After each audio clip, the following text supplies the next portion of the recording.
Подписывайтесь на канал, и вы всегда будете в курсе свежих новостей.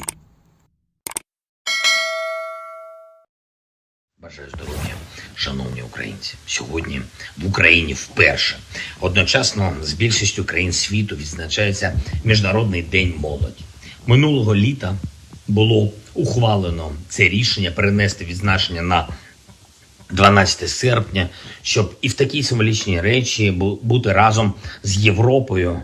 І це спрацювало. Сьогодні День молоді відчувся дуже органічним.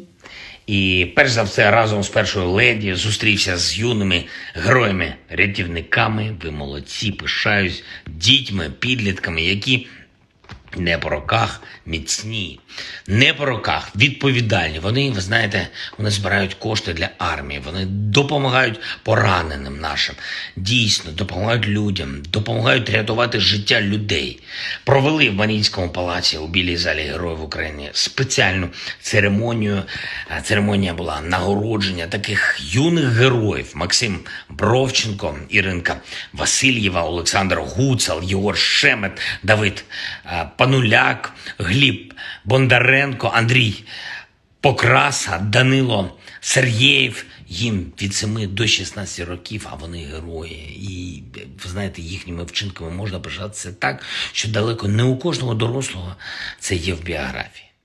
Також зустрівся сьогодні з представниками різних молодих спільнот, організацій, освітніх, волонтерських, військових, творчих, пласту, до речі, з представниками молоді з діаспори. Була на зустрічі і Марина В'язовська. Дуже пишаюся, одна з найвідоміших молодих українок, яка отримала найвищу нагороду у світі математики, знамениту медаль Філдса. Ми дуже тепло, плодотворно поспілкувалися про оборону нашої держави, про перемогу. Вона буде не за горами, про майбутнє України, про наші інституції. Звучали дуже хороші ідеї, будемо їх реалізовувати.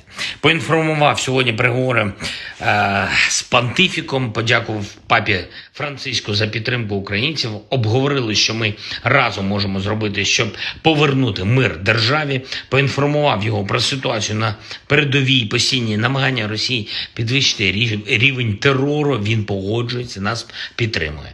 Напередодні в Латвії було ухвалено рішення. Латвія офіційно визнала Росію державою-спонсором тероризму. Працюємо над тим, щоб весь світ зробив те саме. Це справедливо, це правда і це буде. Після усього, що окупанти наробили в Україні, може бути тільки одне ставлення до Росії, як до держави-терориста. І, до речі, саме з цієї точки зору варто визначитися зі ставленням до громадян Росії. Я дякую Чехії, державам Балтії та іншим країнам, які винесли на офіційний рівень дискусії в Європі щодо питання про візи для громадян держави-терориста. Звичайно, ми всі розуміємо, є люди, які дійсно потребують захисту, яких переслідують в Росії громадяни, навіть можуть вбити, а отже вони мають отримати допомогу цивілізованого світу. Це відомі юридичні механізми через біженство, через прохання про притулок, через інші можливості допомогти і підтримати. Але ж це для тих, хто бореться, для тих, кого переслідують. І це не має стосуватися відпочинку громадян Росії в Європі, туризм, розваги, бізнес-справи. Працювати на державу-терориста не можна. По-перше, має бути гарантія, що російські вбивці, посібники державного терору не будуть користуватися Шенгеном. По-друге, не можна руйнувати саму ідею Європи, наші спільні європейські цінності. Тобто не можна перетворювати Європу на супермаркет, в якому неважливо, хто заходить. І головне, щоб людина просто розплатилася за ці товари. Тому візові обмеження для громадян Росії справедливі. Всі захисники європейських цінностей мають на них наполягати.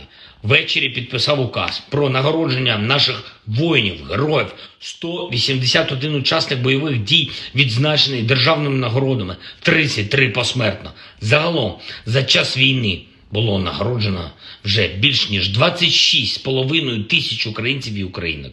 Я вдячний усім, хто захищає нашу державу, хто стримує дуже жорсткі удари окупантів у Пісках, в Авдіївці, на Бахмутському напрямку, хто тримає Харківщину, захищає наш південь, нашу любу Україну. Ми зробимо все, щоб кожен окупант, щоб держава-терорист в цілому повністю вони відчули, що таке міцна наша українська відповідь на їхній терор.